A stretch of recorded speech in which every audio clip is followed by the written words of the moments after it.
Hi అండి. నమస్తే అందరికీ. Welcome to our channel Anu seeds and meats. ఈరోజు బ్రేక్ఫాస్ట్లోకి ఇడ్లీ చేద్దాం అనుకుంటున్నానండి. ఇడ్లీలోకి చట్నీ కోసం నేను కొంచెం పల్లీలు తీసుకున్నానండి.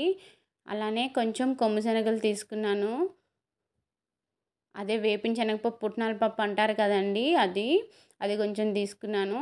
అలానే పచ్చి కొబ్బరి అండి, పచ్చి కొబ్బరి కొంచెం తీసుకున్నాను. అలానే ఒక చిన్న ఉల్లిపాయ అండి.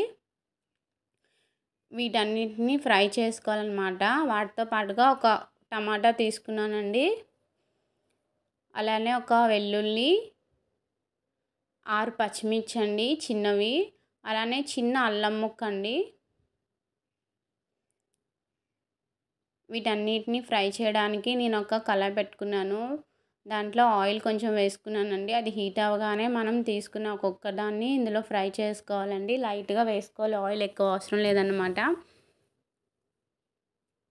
చట్నీ చాలా బాగుంటుందండి. ఇలా అన్నీ కొంచెం కొంచెం తీసుకొని చేసుకుంటే ఇడ్లీలోకైనా దోశలోకైనా దేంట్లోకైనా బాగుంటుందన్నమాట. ఇప్పుడు ఆయిల్ హీట్ అయింది కదా, మనం తీసుకున్న పచ్చిమిర్చి, వెల్లుల్లి, చిన్న అల్లం ముక్క ఫ్రై చేసుకుంటున్నాను.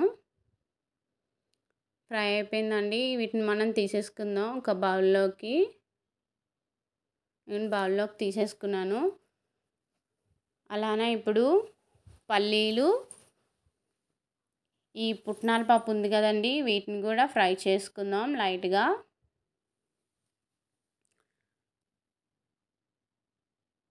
సిమ్లో పెట్టుకొని ఫ్రై చేసుకోవాలండి. హైలో పెట్టుకుంటే మాడిపోద్ది అన్నమాట, ఫ్రై అవ్వదు.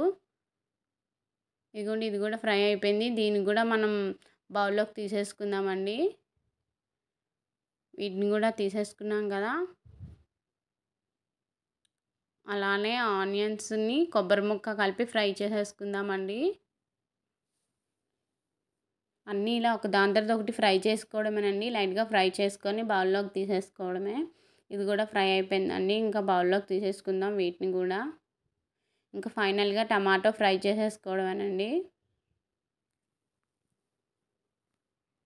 టమాటా మగ్గడానికి చాలామంది ఉప్పు వేసుకుంటారు. ఇప్పుడు అలా వేసుకోవచ్చు. నేను డైరెక్ట్గా మిక్సీ జార్లోనే వేసుకుంటానండి ఉప్పు.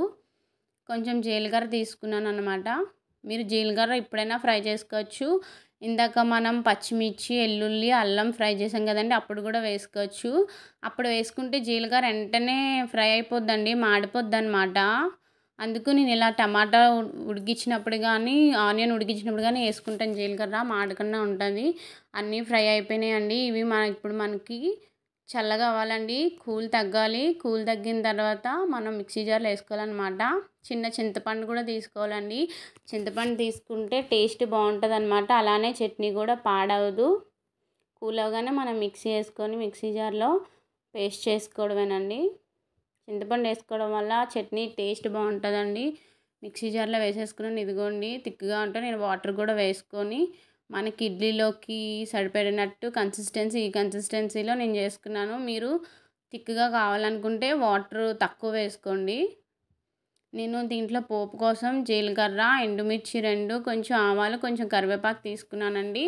పోపు వేయడానికి ఎందులో అయితే వేపుకున్నానో అదే కళాయి తీసుకొని కొంచెం ఆయిల్ వేసుకున్నానండి. ఆయిల్ వేసుకొని మనం పోపు సామాన్లన్నీ వేసేసుకున్నాను. ఇవి ఫ్రై అయిపోయినాయండి. ఇప్పుడు మనం చట్నీలో మిక్స్ చేసేసుకోవడమే. చట్నీలో పోపు వేయకుండా కూడా చాలామంది తింటారండి. అలా కూడా బాగానే ఉంటుంది. పోపు నచ్చని, ఆయిల్ నచ్చిన వాళ్ళు అలా కూడా తినచ్చు. టేస్ట్ బాగానే ఉంటుంది. ఎందుకంటే మనం అన్నీ ఆయిల్లో ఫ్రై చేసుకున్నాం కదా, పల్లీలు, కొబ్బరి, ఆనియన్. సో పోపు వేయకపోయినా పర్లేదు. ఇంకా టేస్ట్గా ఉండాలనుకుంటే ఇలా పోపు వేసుకుంటే బాగుంటుంది అనమాట. ఇదిగోండి, మన చట్నీ రెడీ అయిపోయింది. చాలా టేస్ట్ ఉంటుందండి. ఇలా మీరు ట్రై చేయండి.